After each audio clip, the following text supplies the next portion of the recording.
2025వ సంవత్సరం నవంబర్ నెల, డిసెంబర్ నెల, ఈ 2 నెలలకి మకర రాశి ఫలితాలు చెప్పుకుందాం.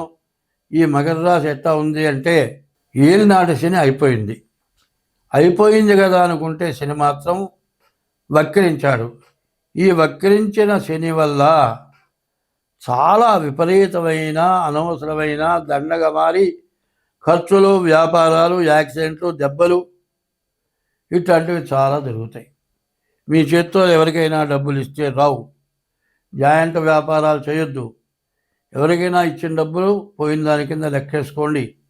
ఎక్కడ సాక్ష్య సంతకాలు కానీ, లోన్లకు కానీ, చీట్లు వాడుకునేదానికి కానీ, హామీ సంతకాలు కానీ పెడితే వాళ్ళు ఎగ్గొడతారు. మీ ఆస్తులు మొత్తం అమ్మినా కూడా బాకీలు తీరక కేరా ప్లాట్ఫారం అవుతారు.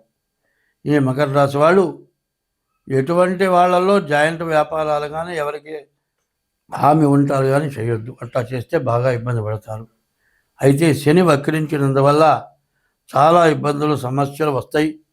తర్వాత చదువుకునే వాళ్ళు, ఉద్యోగం చేసుకునే వాళ్ళకి పూర్తిగా బాగుంది. చదువు బాగా ఉంటుంది. వివాహమైన ఆడవాళ్ళకు కూడా చాలా బాగుంటుంది. ఆడవాళ్ళకు కూడా ఉద్యోగరీత్యా చాలా బాగా ఉన్నది. విదేశాలకు వెళ్ళే వాళ్ళకు కూడా చాలా ఉపయోగకరంగా ఉంది. వ్యాపారం చెప్పాలంటే చెప్పటానికి అనివిగాలైనటువంటి మంచి మంచి వ్యాపారాలు చేస్తారు, బాగా పైకి వస్తారు. కానీ ఈ రాశి వాళ్ళు జాయింట్ వ్యాపారాలు మాత్రం పొరపాటు కూడా చేయొద్దు. సొంతగానే వ్యాపారం చేసుకోండి. అప్పు తెచ్చి వ్యాపారం చేసినా మీకు సాగుతుంది.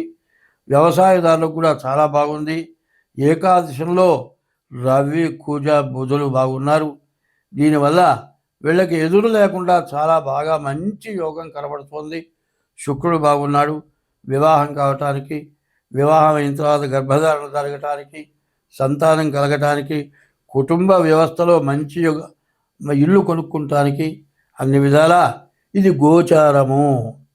25 వంతులే. ఇది మొత్తం బాగుందని మాత్రం నమ్మద్దు. చెప్పిన దాంట్లో 25 వంతులే సత్ఫలితం వస్తుంది. మీరు డేట్ ఆఫ్ బర్త్ ద్వారా జాతకం చూపించుకోండి. ఇది కూడా రాశి అంటే మీరు పుట్టినరోజు, జన్మ నక్షత్రాన్ని బట్టి వచ్చేదే రాశి. ఈ రాశి వాళ్ళకి రియల్ ఎస్టేట్ కావచ్చు, స్టాక్ మార్కెట్ కావచ్చు, విదేశాలకు వెళ్ళటం కావచ్చు, వ్యవసాయం కావచ్చు, అన్ని విధాలా ఈ రాశికి చాలా బాగున్నట్లుగా కనబడుతుంది. నమ్మటానికి వీల్లేదు. ఎందుకంటే గోచారం అంటే 25 వంతులే. కాబట్టి డేట్ ఆఫ్ బర్త్ ద్వారా జాతకం చూపించుకోండి.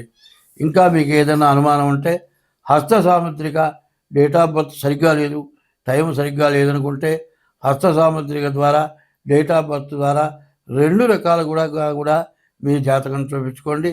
ఈ మకర రాశికి మంచి జరగడానికి అవకాశం ఉంది.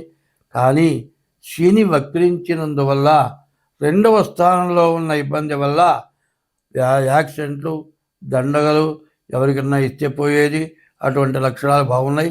ఆదాయం బాగుంది, పోగొట్టుకునే పరిస్థితి కూడా బాగుంది. దీన్ని మాత్రం మీరు జాగ్రత్తగా అవలంబించాలి.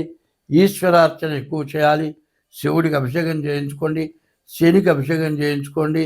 నల్ల నువ్వులతో పూజ, నువ్వుల నూనెతో అభిషేకం, నల్ల గుడ్డ శనికి ఇవ్వటం, నల్ల నువ్వుల దానం ఇవ్వటం, ఇవి తప్పనిసరిగా ఈ మకర రాశి వాళ్ళు చేయండి. మీకు అన్ని విధాలా బాగుంటుంది. నవంబరు 27తో శని వక్రమం అనేది పోతుంది. కాబట్టి ఈ లోపల శని యొక్క ప్రభావం ఏంటంటే ఎక్కడో చోట ఖచ్చితమైన దెబ్బ కొడతాడు. మళ్ళీ తిరుగులేని దెబ్బ కొడతాడు. నిన్ను నమ్మించి కొడతాడు. నీవు చేసినటువంటి పాపం ఎవరినో నమ్మించి ముంచి ఉంటావు కాబట్టి అటువంటి టైంలో అట్లాంటి దెబ్బ తగులుతుంది. కాబట్టి మకర రాశి తృతీయంలోకి వచ్చాడు. కానీ ఈ శని వక్రించి కుంభరాశిని చూస్తూ ఉండటం చేత ఈ మకర రాశి వాళ్ళకు కూడా పూర్తిగా విపరీతమైన నష్ట కష్టాలు బాగా ఎక్కువగా ఉంటాయి. వ్యాపారస్తులకు మాత్రం బాగా ఉంది. మరి రియల్ ఎస్టేటు, స్టాక్ మార్కెట్, విదేశీయానం, మరి వ్యవసాయదారులకి వీళ్ళందరికీ కూడా చాలా బాగుంది. పెళ్లి కావాల్సిన పెళ్ళి అవుతుంది. మరి సంతానం లేని వాళ్ళకి సంతానం ఖచ్చితంగా కలుగుతారు. అన్ని విధాలా బాగుంది. శని కూడా పూర్తిగా బాగుంటాడు. కానీ కేతువు మాత్రం అష్టమంలో, రాహు ద్వితీయంలో ఉండటం చేత అనవసరమైన కష్టాలు, అనవసరమైన ఖర్చులు, మరి తర్వాత శత్రుత్వాలు వస్తాయి. వీటికి చాలా జాగ్రత్తగా ఉండాలి. బాగున్నది 100కి 80 వంతులు బాగుంది, 20 వంతులు చెడు ఉంది.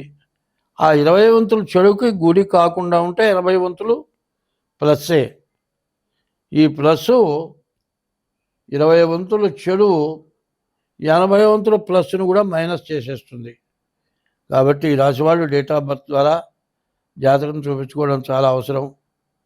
ఈ రాశి వాళ్ళకి మరి చెప్పాలి అంటే చదువుకునే పిల్లలకు కానీ, మరి వ్యాపారస్తులు, రియల్ ఎస్టేట్, స్టాక్ మార్కెట్, విదేశీ వ్యాపారాలు, వ్యవసాయదారులు, వీళ్ళందరికీ కూడా పూర్తిగా బాగాలేదు. సరిగా చెప్పాలంటే శనివుడు శుక్రుడు బాగున్నాడు.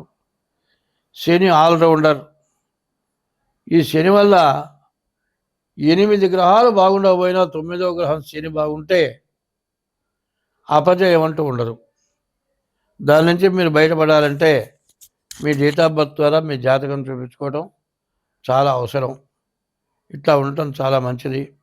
మరి మళ్ళీ మానవ జన్మ రాకుండా ఉండాలంటే తల్లిదండ్రుల్ని పూజించాల్సిన అవసరం చాలా ఉంది. ఇంటికి భార్య లక్ష్మి, భార్యను జాగ్రత్తగా చూసుకోవాలి, దైవారాధన చేయాలి. కాబట్టి ఈ మకర రాశి వాళ్ళు ఇష్టదైవాన్ని, రాముణ్ణి పూజించండి. మీ బాధలన్నీ పోతాయి. స్వస్తి.